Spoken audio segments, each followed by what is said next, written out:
The author of The Speed Game, My Fast Times in Basketball, is the former head coach of the Los Angeles Lakers, predating Pat Riley, man who won the 1980 championship here in Los Angeles 40 years ago, 40 years obviously prior to the latest of the Lakers. He is Paul Westhead. How are you, Coach? I'm doing fine, Rich. How are you? I'm doing better for talking to you. So The Speed Game, My Fast Times in Basketball, obviously we do recall here in Los Angeles your time of winning your first championship here in your first year as an NBA head coach. What do you think of what we just saw by the Lakers in winning in 2020 in that bubble, Coach? Yeah, well, I was watching, like most of the fans here, hoping that they'd pull it off. I was really confident because they were the better team, and when you have two superstars in LeBron and Anthony Davis, you can lose a couple, but you're not going to lose the series. So I was happy for them, and I kind of expected it. And what do you think of the state of basketball today, where we see a lot of teams basically shoot the three instead of the mid-range jumper, and somebody like yourself who is constantly about the transition game, which is why you're talking about the speed game. What do you make of the current state of basketball in the NBA?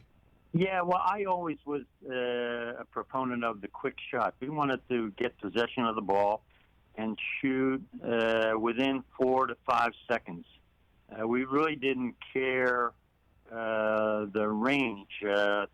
We'd take a running, driving slam dunk layup like Anthony Davis does on occasion, or we'd take the outside three. But there's much more outside shooting today than there was 40 years ago. The three-point range is like fertile ground now. Everyone has to shoot them. Even centers have to come out and shoot threes. So who's the best transition basketball player you think that you ever saw, if not coached? Who's that? Yeah, that's a hard one. It's fine. It's interesting. I won a championship with the L.A. Lakers with Magic and Kareem, and we were just an okay running team. We were good, but not great. When I was at Loyola Marymount University, we were better at the running game with players like Hank Gathers and Bo Kimball. And then when I coached the women in the WNBA, we were very good with Diana Taurasi and a little point guard named Kelly Miller who got the eye of the ball on the break. So it kind of goes in phases. And to have a good individual on a fast break team isn't enough. You need 5+ people to buy into it, or otherwise you're going to get fired like I did a number of times. Paul Westhead joining me here on the Rich Eisen Show. And in terms of being let go from your position, the conversation, it still lingers here today, Paul, as you know, about your tenure here with the Lakers and Jerry Buss showing you the door after you just a few games into a season after you got bounced by Moses Malone, and a couple years after you won it all with Magic Johnson. What were the forces, do you think, behind your firing? Do you talk about this in your book? Yeah, I talk about it, and I talk about the moment. There were some things that led up to the firing.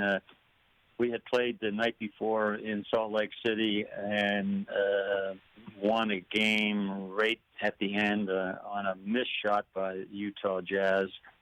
And I was not happy with the attention that Magic Johnson had given me and our team in that last moment. So I talked to him about it personally. And unfortunately, or for whatever, a reporter saw me in another room talking to Magic and asked Magic, and Magic said, "Well, I don't know if I can play here." So he was not happy with my disapproval. And the next day, I was fired by Jerry Buss. But in perspective, I think it was a little bit of after this, therefore because of this. I think the Magic event was part of 3 or 4 or 5 things that I think Mr. Buss was not happy with, so he finally said, "We're going to have to let you go." So, and then obviously they turned to one of your assistants. What did you see in Pat Riley when you hired him? Paul? Yeah, it's interesting.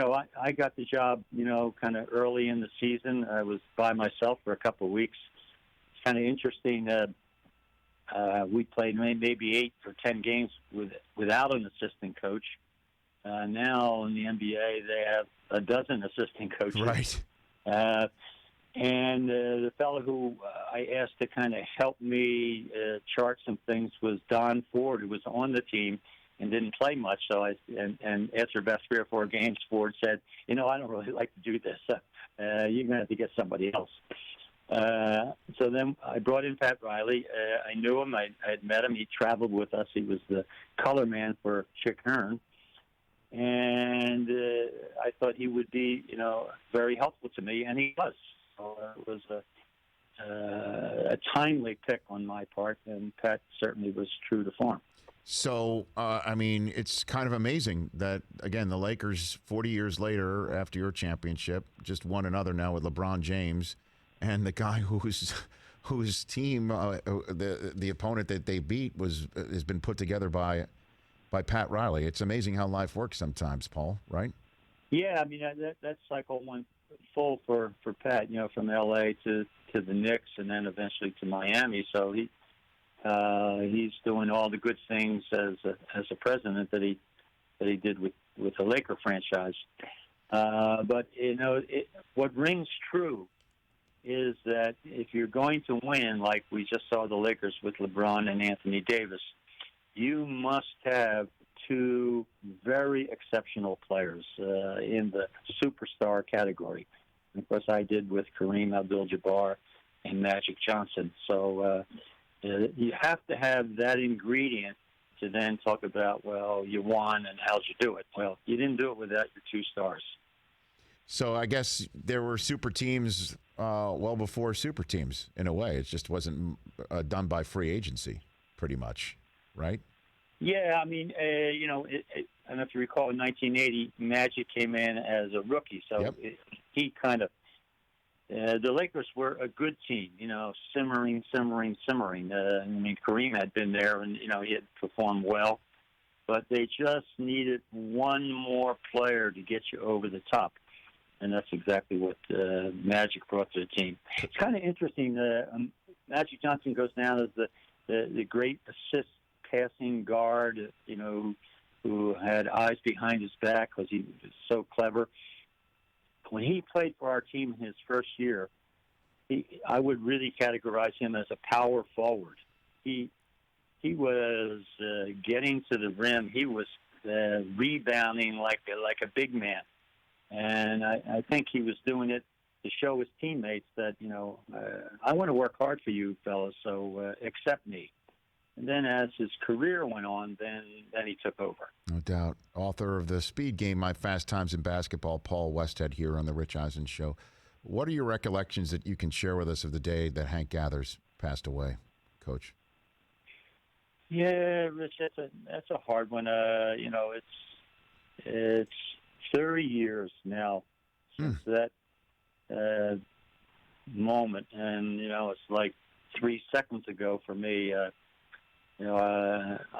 We're at Gerson Arena in a playoff game to get into the NCAA, and Hank makes a classic slam dunk on our fast break, which, like I alluded to, Anthony Davis does now. Turned around to get back on defense, and just around half court just collapsed and fell, and never to recover. And it's a moment frozen in time.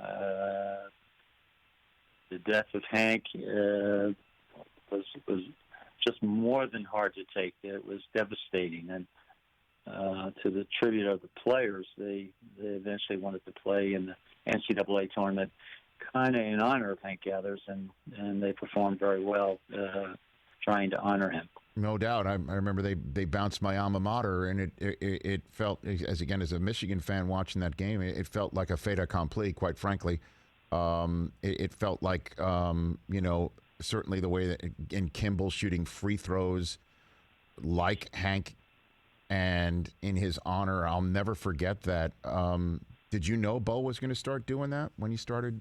Yeah, Yeah. He had said to us that he was going to, the moment he got to the free throw line in any playoff game, and the first one was against New Mexico State and then Michigan. Yep.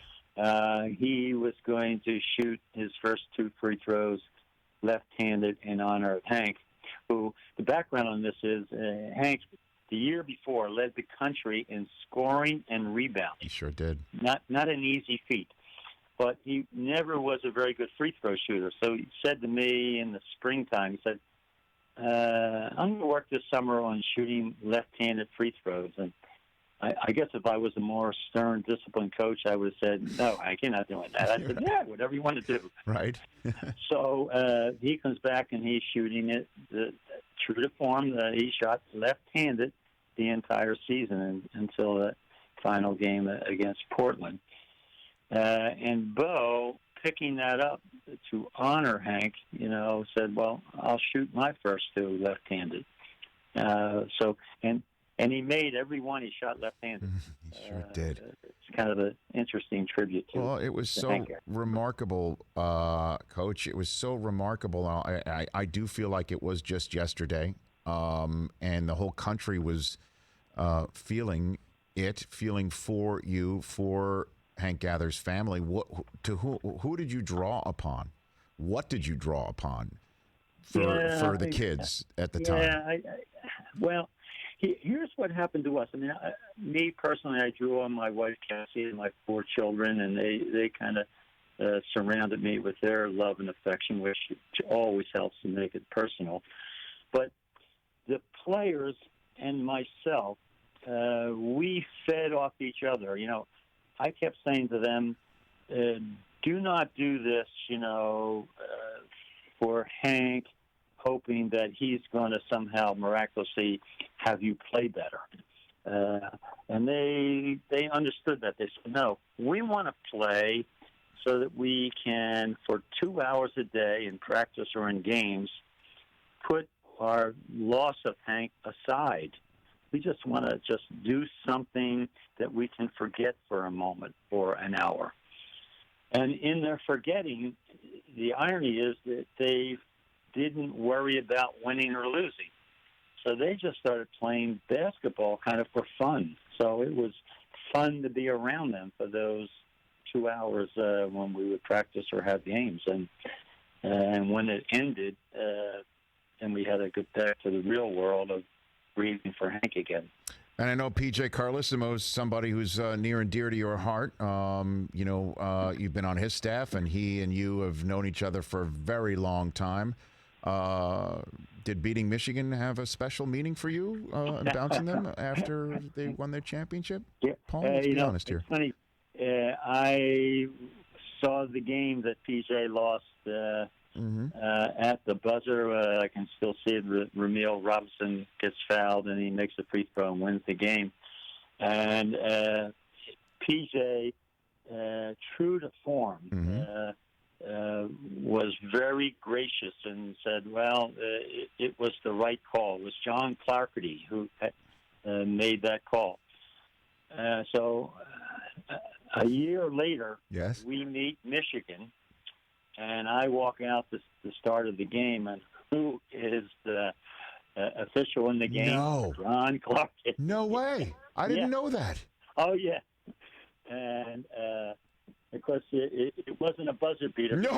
No. It did not come down to free throws that day, Paul. Yeah, I can recall that. I don't even know if it was a 19-possession game by the end, quite frankly. I don't need to rub it in on you. The final score was 149-116. It wasn't even close. And trust me, Michigan Wolverine fans were the only people not rooting for you that day on the planet. So it was quite a day, and it was quite a victory for you, and you earned it. You got it. And congrats on your book, The Speed Game: My Fast Times in Basketball. Let's keep chatting. I really enjoyed this chat.